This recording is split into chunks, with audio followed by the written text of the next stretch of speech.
Inspiration. There's a list that Twilight had never written down.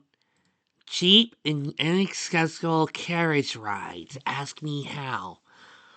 One where every entry was something she had kept hidden from herself. None of the items had ever been checked off. Mr. Constance read it every day before one expiring and beneath any waking notice. Twilight lived by that list, and had, as a little over 3 weeks ago, been adding to it without any true knowledge of having done so. And on that list is... No, wait, Vic, but before you continue, is the rest of this just a long series of paragraphs about who Twilight is? Yes, seen it! Look, Vic, maybe you need a reminder of who Twilight is as a pony, but, we don't. They were watching what Quiet had assured them would be the last few minutes of the practice. The penalty rope was still being used as the backup penalty rope, although not in Twilight, and the backup, along with Applejack, had taken out her lasso during the last season not herself. Hoofball was like that. A game where 60 minutes of supposed action could easily take over 4 hours. Much like this fic, where 30 minutes of reading actually will take up 2 hours if I was actually focusing. Asshole games work with a team of 6 referees, mostly so they can guard each other's flanks during their escape from which the whole team. And why don't you just start telling us about how Quidditch works? Tell you how Quidditch works? Why, certainly. You see the yipe!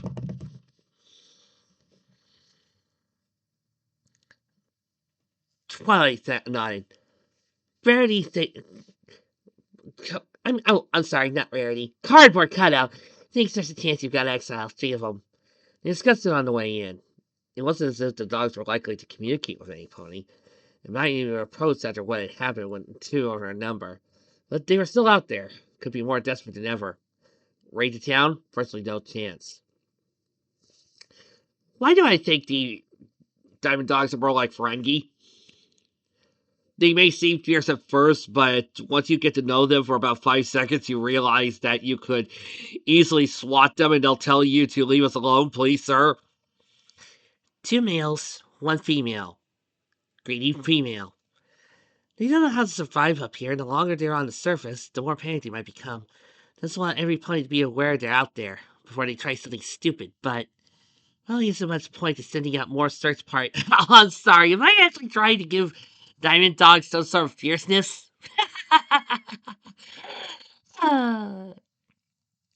My apologies. And that is the voice of experience. Is there a story here, Miss Rarity? I hardly would expect you to be an expert in the burrowers. Oh, the burrowers? Oh, well, that's simply defined, darling. You see, there are a bunch of little people that live in the walls and take different islands. I said burrowers, not borrowers. Oh, well, never mind then. Back to enjoying the cardboard cutout. Dallas chuckled. Some points to be writing some of this down. I understand what you mean, Twilight. And I don't think the mayor will ask the townsfolk for anything on that scale anyway. The doctor was one thing. Shh. Leave me out of this. This is another. There really aren't many of us who go that far into the wild zone.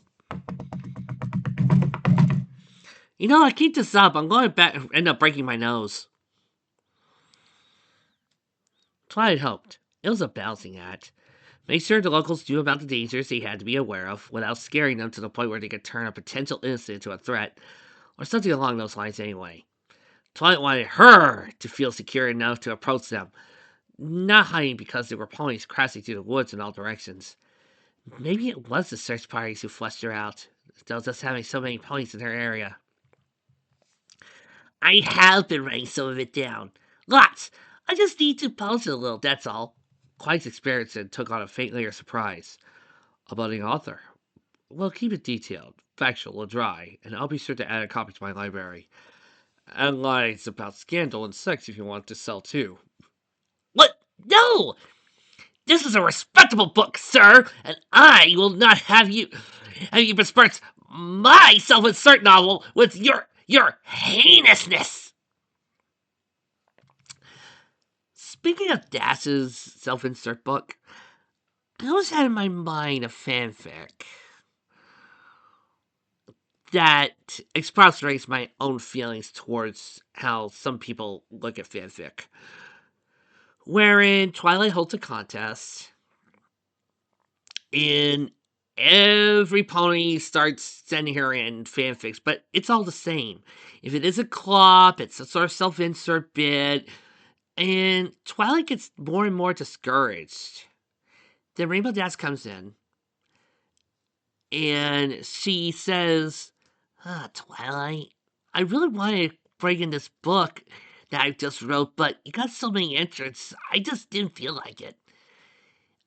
It's just about this mare who works hard to achieve her dreams and, goes on an adventure. She doesn't turn out to be the best or anything, but it's a pretty cool story.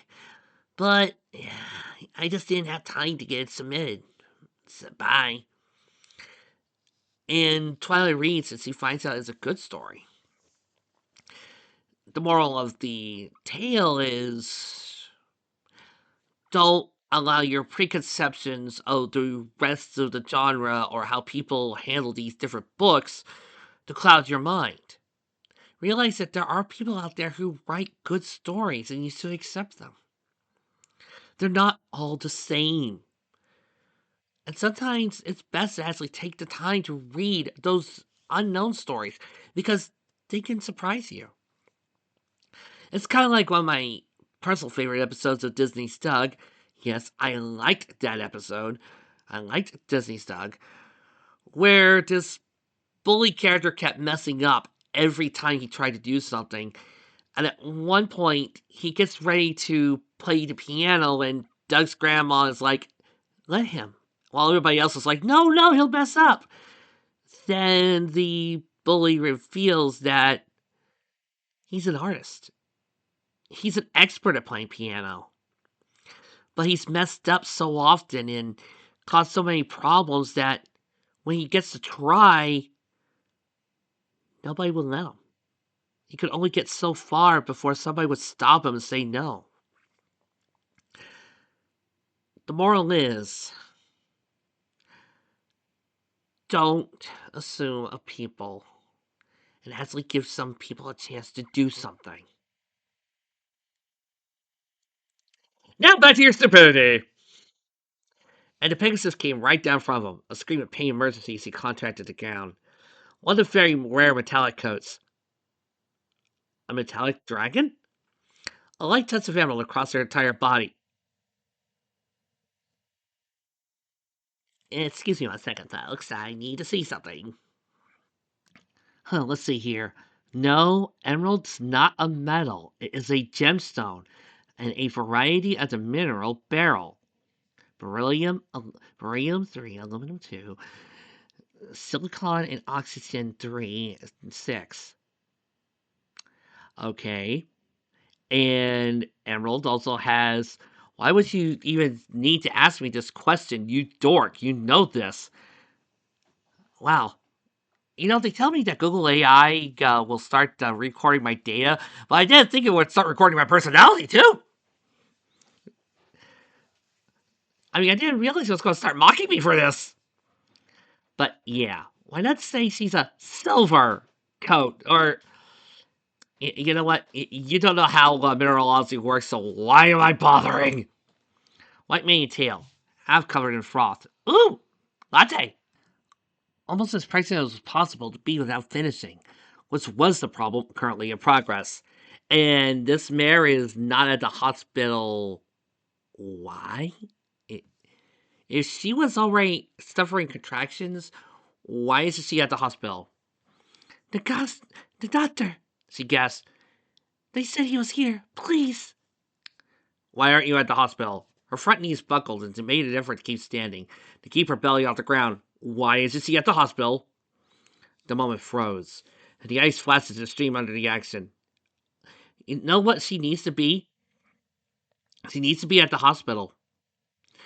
Every Colt in Philly. Practice is over. Those of you with ropes and lassos, get them off and head home immediately. Twilight, I know you can lift her. Carry her, please. I cleared a room. I knew this would happen several times before he took anything on his own again. Miss Das, fly ahead, way ahead. The doctor's 5 rooms down for a nap. Wake him up. I'm sure you won't mind. Dear Celestia, she's fast. Ma'am, we're going to take care of you. Right, doctor. You'll have to ask to do that. Applejack, you prepare hot water. Pinkie Pie, you get some pillows. Fluttershy, you help out with the delivery. Right. Me, on the other hand, I'm going to do the most sensible thing. 911. Hello? Ambulance? There's a mare here who's pregnant and is currently suffering contractions. Would you mind picking her up? Thank you.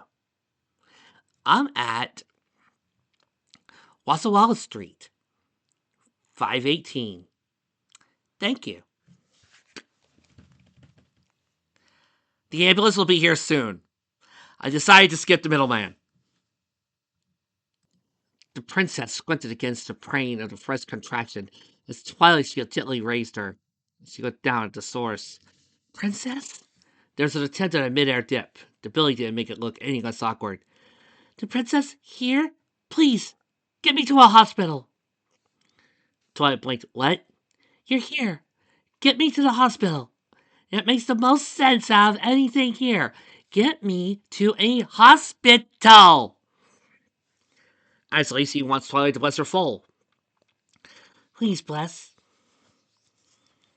Twilight looked at Quiet. He returned the favor. No word. Rise with eye contact. Okay, I always wanted to see what the exception at work. Try to get a feel for what Dr. Gentle was doing. At least I get right into the possible chance at it. I'll ask the doctor if I could bring you to the hospital quicker and attend to birth. Another cry of pain. Please? Twilight decided it was the best course of action. It was something to do. It was anything which wasn't word bless, and everything was starting to come with it. Alright, let's get inside, every pony. The ambulance? We got a full to deliver. Go to a hospital. As it turned out, Dr. Epstein... Oh, will you cut it out? He actually leaped to him quickly as he made ready and emerged no less than a minute later. The covered neck, the tail, and the lightest garment any of them had any seen. So he looked like the doctor. Noriko was riding alongside them, making sure she was quick fast. Alright, I can send some mail to the ambulance to pick her up. Just one question, why is she at the hospital?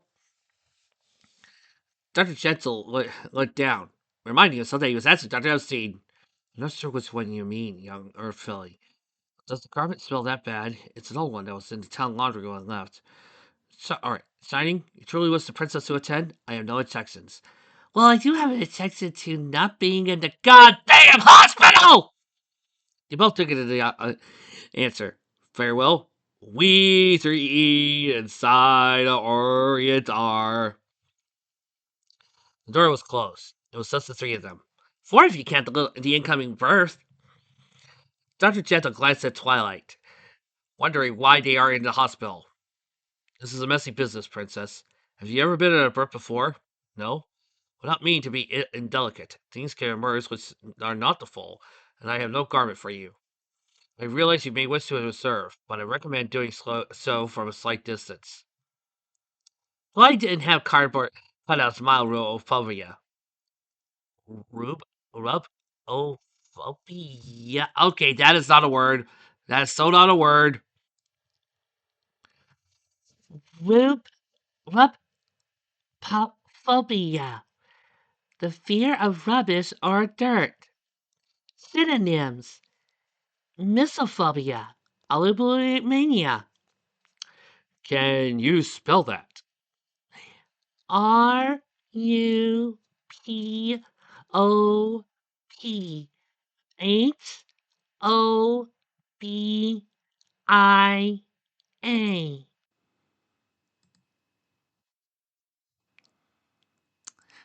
Thank you.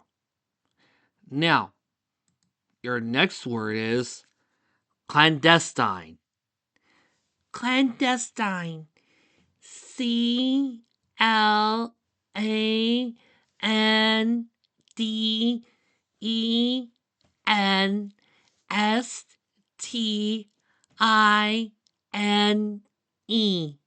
Clandestine. Trixie? Yes. I- Is this gonna be a regular sketch on our show now? Every time I encounter a word that I don't think exists, we're going to have a random cutaway to a spelling bee, and we're just going to make fun of the fact that there are some words I don't even know. Well, if it keeps bringing you in the house, yes, we're gonna do it. Joy. Okay, guys, once again, we present What is Medically Wrong with This Scene, starring my mother. You all know her, she's popped up on this show multiple times by now.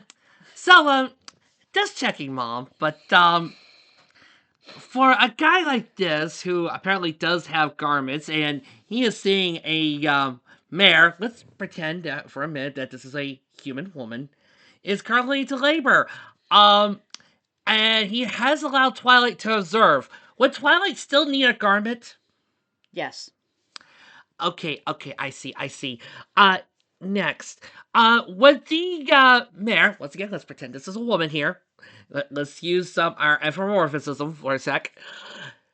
She is currently very, very much in a hard stage of labor. Would she actually have time to go to Twilight as he's laying there going, but bless, and asking Twilight to bless the foal while she is in the middle of having contractions? The last thing she would think about is bless. Because she is in horrible pain. She's trying to push out a baby, which is similar to trying to push a bowling ball out of your urethra.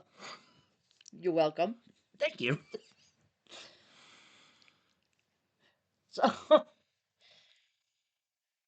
yeah, she wouldn't have time to say that. That would And be the last thing she'd say. once more, unless this was a dire circumstances and they had no way to get away from the house, wouldn't their other thought would also be to get that poor woman to a hospital ASAP? Yes. Thank you so much, Mom, for proving that this realistic fic is full of shit. Thank you so much. I love having you on this show. My mother, everybody. That's the problem with you realistic fics. You realistic fics. I actually have a mother who actually is a medical professional. Me, I'm just a lovely little bookkeeper reading my simple stories. So, bite me! Princess, would you please get us to a hospital? Sure. And they teleported her to a hospital. Makes it easy, doesn't it? But, ma'am, the foal's a rather large side. C section. Flip! Again. Makes it easy. Hospital. C section. Try didn't do anything. She didn't know how to invoke the exception. Sad. Get her to a hospital. Couldn't feel the fall. Hospital. No power to bless. Get to the hospital. After everything with Rainbow Dash and Discord, the first of her friends, even though she fixed it later, the fall dies because he is in the hospital. Doctor, go to the hospital. Held her straight to his. If he can use the exception with her power behind it, he blinked. Hospital. Just get to the. I'll have to move the full somewhat. Okay, get to the hospital. Just. I trust you. I trust in the princess. Hospital. Go to the hospital. Okay, you know what, Vic? I'm just gonna pretend that everybody here is not an idiot and move on. Otherwise, I'm gonna be repeating the same word over and over again. That is, get to a fucking hospital! And we end with Twilight realizing that everybody prayed to Celestia, Luna, and that she right now is going to be a mare that everybody is going to be worshiping and going to stop the believing, asking Twilight to bless, Celestia under her watch, Luna under her wings, and then Twilight saying, in that moment, it felt there was nothing she would not have given up to change back. Oh, and the mayor said, No, there'll never be another full name Twilight. Okay, let's break down the stupidity one by one. First of all, the mayor saying that there would be never another Twilight. Ah! People get named after famous people all the damn time. Hell, did you know that last time I was in Manhattan, I encountered at least 3 Applejacks, 2 Rainbow Dashes, and at least 1 Fluttershy? Hell, when I was in Detroit, I found a pregnant mare who was trying her best to figure out how to do a combination of Twilight. There have been countless, countless of other ponies with the names of famous heroes. It happens. Second of all, the whole entire Twilight being realizing that, oh no, the ponies are worshiping her and she can't stop them from believing in her. You know my problem with this? With this whole thing? It makes Twilight seem like a coward. And this line right here, it felt as if there was nothing she would not have given up to change back. It really makes her sound like a fucking coward who can't handle responsibility. And I know why some of these writers like doing this to Twilight and making her all whiny about the responsibility of being a princess, yada yada yada. Because most of the time they can't handle it either. Twilight has always been a mare who'll jump into a position to help, organize, and lead. And when you do that, when you stand tall as a leader, when you stand tall as a hero, ponies are going to believe in you. They're going to trust you, and they are going to want to follow you. End of story. I'm sorry to tell you this, but the moment you put on that crown, your life as a civilian ended. And if you got a problem with that, well, here's a page from one of my favorite anime of all time, Gundam. It's called The Bright Slap.